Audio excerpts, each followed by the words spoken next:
Your teachers called you stupid. Your parents look at you with disappointment. Numbers make you cry. But there is good news. None of it is your fault. You're not dumb, lazy, or lacking motivation. Powerful forces conspire against you. They fear your true potential. They fear what you could do with math. What makes math so special? It all started when a caveman watched his buddy hurt himself by walking into a tree branch. The caveman, now understanding pain equals funny, hit his friend as hard as he could with a stick. The caveman, not understanding physics, decapitated his friend. While this undoubtedly made playing on the teeter-totter more awkward, it taught him a valuable lesson. Stick plus face equal funny, but caveman plus stick equal unstoppable juggernaut, and he went on to become the first warlord. Without knowing it, he had unlocked the secret of the kill-death ratio. The what? The kill-death ratio, or KDR, is a measure of relative killing power. The top number represents... Oh, sorry. I forgot numbers make you cry. Here's a cute puppy to look at. To grossly oversimplify, the KDR describes your ability to kill your opponent in relation to your opponent's ability to kill you. Higher is better. The result allows you to determine if you should pick a fight or not. It might seem like rocket science, but we haven't even reached the difficult part. Where do those evil numbers come from? The numbers are dependent upon the 3 T's of the kill-death ratio: technology, training, and tactics. We'll start with technology. This is your weapons and armor, tools created off the battlefield, and the most visually apparent. You might see a stick and think, I bet I can snap that, and slam it against your shin until either you or the stick breaks. But a skilled mathematician sees a stick and thinks, 2.145, the kill-death coefficient. Of course, this number only means something in a vacuum. A stick against a tank is worthless, and giving a stick to someone who pokes their eye out is hardly helping. Field tests put everything into perspective, which leads us to the next T. Training. Taking the technology and giving it to soldiers to practice outside of battle. They learn crucial facts, like which end of the stick is pointy, and the importance of stabbing the enemy, not yourself. Without training, technology may be useless, or even detrimental. Throw the grenade away from you. Away!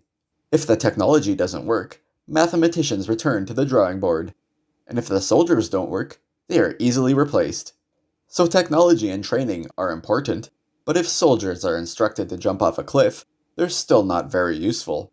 The third T is tactics. How to maximize the battlefield effectiveness of soldiers given their training and technology. Grand strategy, the stuff of officers and generals. Flanking maneuvers, subterfuge, and misdirection. Can you scare away your enemy by running around naked and barking like a dog? Anything is legitimate if it works. Famous examples include the Trojan horse, and Obi-Wan taking the high ground against Anakin. A lost chapter from Sun Tzu's The Art of War states, "He who masters the kill-death ratio will be alive to prove his work." It basically means, if you're good at math, you'll never lose a battle. A successful general will calculate the KDR and size of each army and know whether to engage the enemy or retreat. History is full of unsuccessful generals. What does all this have to do with you sucking at math? How do you create the best technology? Math. How do you develop the best training? Math. How do you determine the best tactics? Math. Simply put, math has power, and the people with power don't want you or anyone else to have it. Think about it. The government doesn't hand out nuclear secrets. Why would they allow you to have math? But isn't math universal? Don't they teach it in schools? And what about smart people? Nerds, college professors, those people in YouTube math tutorials. Don't they contradict everything? While nerds and the like are certainly smarter than you, these questions rely on a flawed assumption that all math is equal. It's like watching someone walk from their chair to their fridge and assuming they can run a marathon. Sanctioned math is available to the public. It's taught in schools and irrelevant to national security. No one is going to conquer the world with high school algebra or grad school calculus. This is what nerds are good at. Unsanctioned math is the forbidden stuff, the key to the kill-death ratio and the 3 T's. It's classified above top secret and critical to national security. The definition of unsanctioned math and the resulting discoveries changes over time as knowledge becomes outdated. Museums are full of the tools of former empires. The US government doesn't care if someone LARPs around with guns, because the worst they can do is provide post-birth abortions to some innocent children. But whisper the words, weapons of mass destruction, and they'll level a country without verifying the intelligence. It's a global game where no one is innocent and nothing is off limits. The fight for power is an ever-evolving arms race, all determined by who is the best at math. How is math skill suppressed? Suppression techniques vary from place to place throughout history. In ancient times, literacy was a key factor in developing math skills and kept away from the peasants. Religion can also play a role, outlawing unfavorable practices such as science. Nowadays, it comes in a variety of forms. Your ADHD? Math suppression. If you have the attention span of a squirrel, you won't be learning math anytime soon. Then there's classics, like lead paint on your favorite childhood toy, not to mention lead in the pipes and gasoline. You never stood a chance. Other examples include cultural norms, such as making math uncool, and brain-numbing leisure activities, like reality TV. The effectiveness of suppression techniques is not universal. They might suppress 90% of math skill in a professor, but 99% in you. Rounding down. Is suppression perfect? What happens when suppression fails? Isn't allowing math in colleges and universities a slippery slope? Suppression is powerful, but it's not the only tool. It is no secret we're being spied on. Surveillance satellites, smartphones, and social media track our every move. Then there's genetic testing and modification. Intellectual geniuses having poor social skills is not by accident. And let's not forget birds. They exist, and they're watching.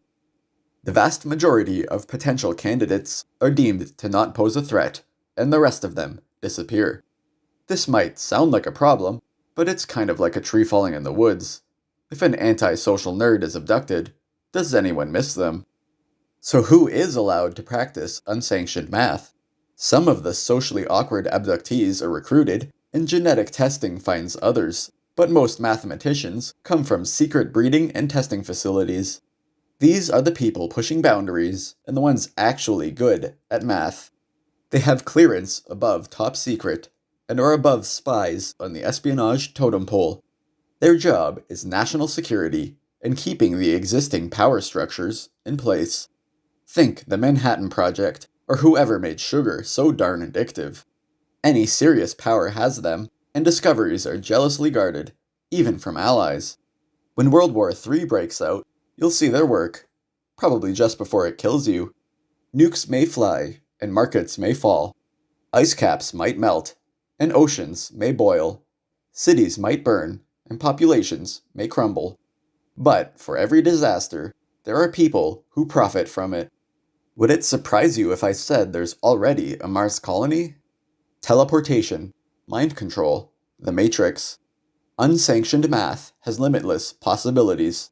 Discoveries might one day pass down and improve your life, or just as easily, end it completely.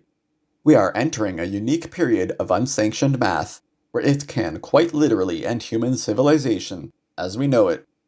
Is it any wonder they don't want you to have it?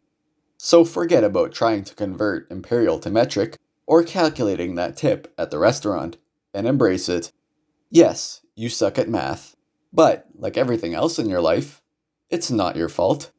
The world is against you, so you might as well smile and enjoy the ride. The alternative is admitting everything is your fault, and you simply can't afford the therapist bill.